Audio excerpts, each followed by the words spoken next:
I opened up Twitter today, and this clip of Tucker Carlson and Chris Cuomo, another Chris Cuomo segment, interesting, was going viral. And a bunch of people were talking about it. And I looked up and thought it was from an interview like today, but it actually was from an interview a while ago that Tucker Carlson and Chris Cuomo did together. But because of all the discussion about it, I think we've looked at it before, but I want to, circle back to it because it really is so insightful. The way that Chris Cuomo very casually, very calmly exposes Tucker Carlson. And this is something, I'm very passionate about because Tucker can say a lot of wacky things on a lot of subjects. But lately, because of his opposition to Trump that we've all been excited to see, yay, call out Trump, call him the Antichrist, awesome, hooray, a really popular right-wing figure is now degrading the support of Trump, we love to see it.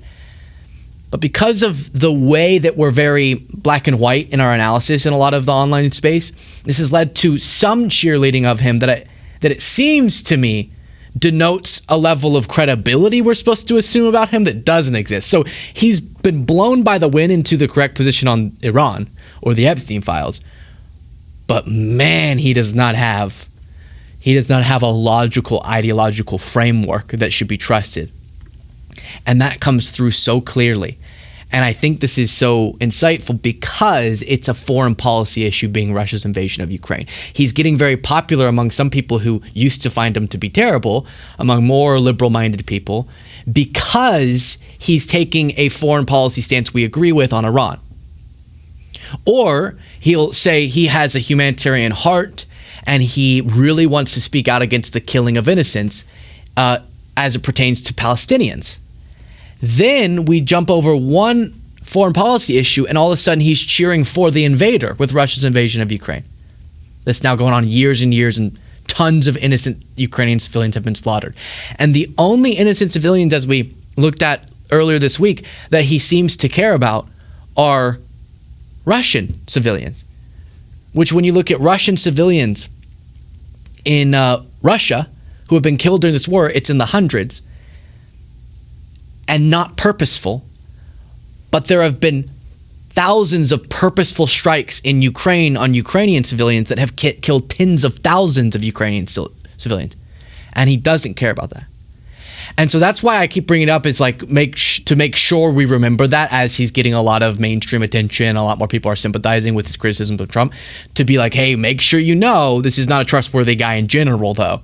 And that comes through so clear, again, on the topic of the Ukraine war because of this back and forth with Chris Cuomo. And I think Cuomo does an excellent job. Let's watch. Emptying the prisons. If you appreciate what we do, please click the subscribe button right below the video. It's so simple. All you got to do is tap that, and you help us a lot. Click the subscribe button. Back to the video.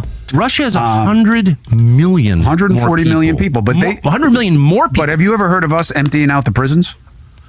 I mean, why does he have to do that? He's in a desperate place. Because he doesn't want his citizens to have to fight an unpopular war because he's worried about his popularity because he wants to stay in power. So it's easier to send convicts to the front. They have done this for centuries. I'm against it, but I'm just saying that's the fact. The point is... You think Putin is concerned about his popularity in a place where he kills all of his opponents on a regular basis? He's very concerned about his popularity. Really? When he completely engineers the outcome of everything that happens in the country? Russia is a very complicated place with a lot of different competing power centers, including the FSB. And, really, really good bread and milk. Radicalized. Oh, that bread. Then how has he stayed in power so long?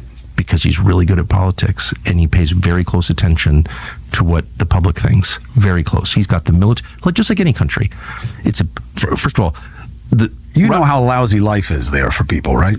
Well, and not just because of the economic sanctions right now. It just has been. I mean, have you been there recently? Recently, no. I've been there twice. We're not allowed in. I've been there twice in the last year. Why are you allowed in?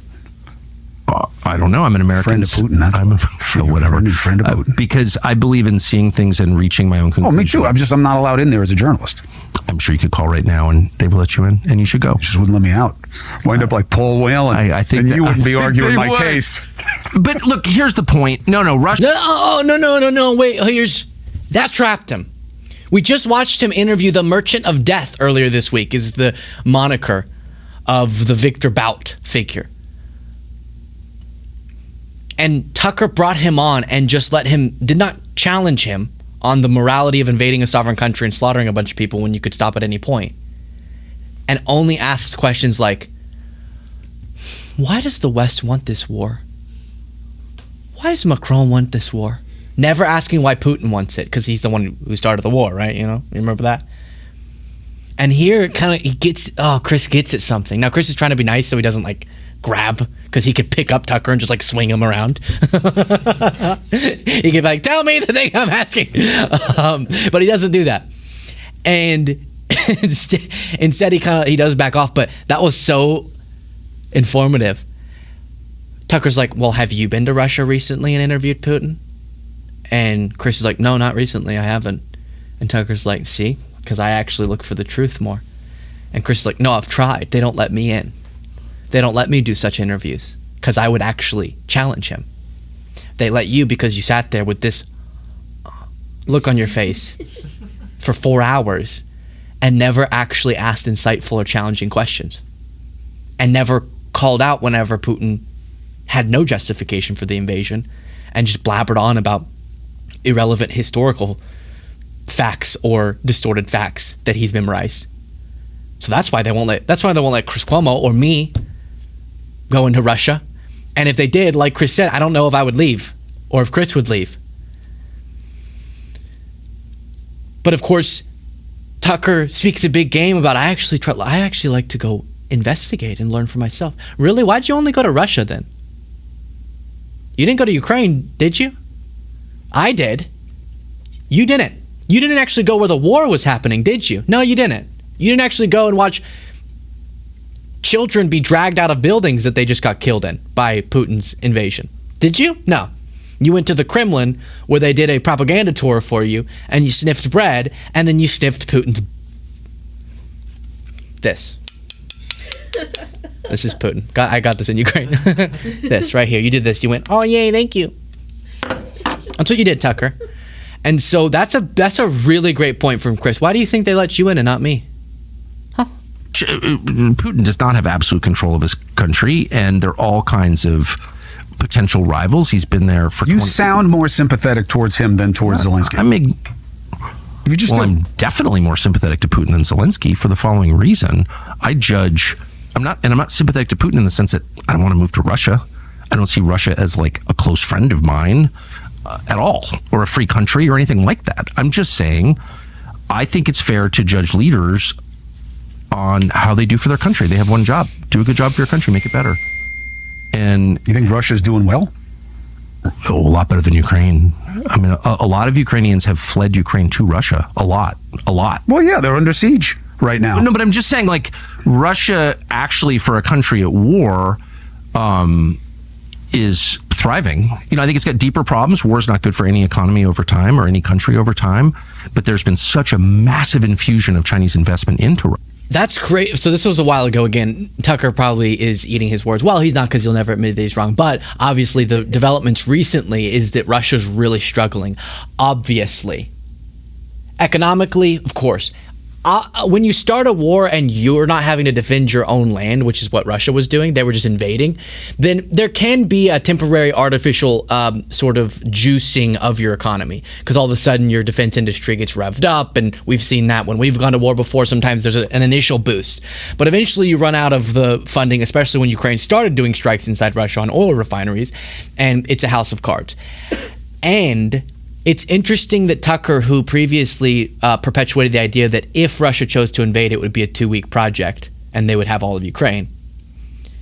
He's now years later, and Russia cannot do anything but inch through territory and then get pushed back and then inch while massacring a bunch of people. But Ukraine is standing on its own 2 feet still after years, as they're going against a much larger country. Like you said, in some cases with support of other adversaries of ours. And he never acknowledges that. And then he says explicitly, this should discredit him forever, that he sympathizes more with Putin than Zelensky, because he thinks Putin is doing better for his country than Zelensky. Even though if Putin would stop this obsession with expanding his territory, he actually could benefit from the vast resources, especially oil, of Russia, and be a fine economy and kind of chug along in the international community. But instead, he keeps getting just international backlash that harms the economy, wastes tons of money and lives on a war that didn't need to be started. And that, to Tucker, is Putin doing good for his people. Now, of course, Tucker doesn't at all, for some reason, judge leaders. Oh, wait, he does, but just not this case, on how many innocent people they kill in other countries. But even that framework falls apart on how good Putin is for his own country. And he said similar things about thinking that Putin's a better person than Joe Biden. So I'll just keep reminding you of that, and I love to see Chris Cuomo there. I finally dug up this clip that Kayla has referenced many times before from decades ago now of Tucker saying, kind of jokingly, but obviously there's underlying truth to it, that he's an elitist trust fund kid. Well, I'm like extraordinarily loaded just from like money I, inherited from my number of trust funds. From the Swanson.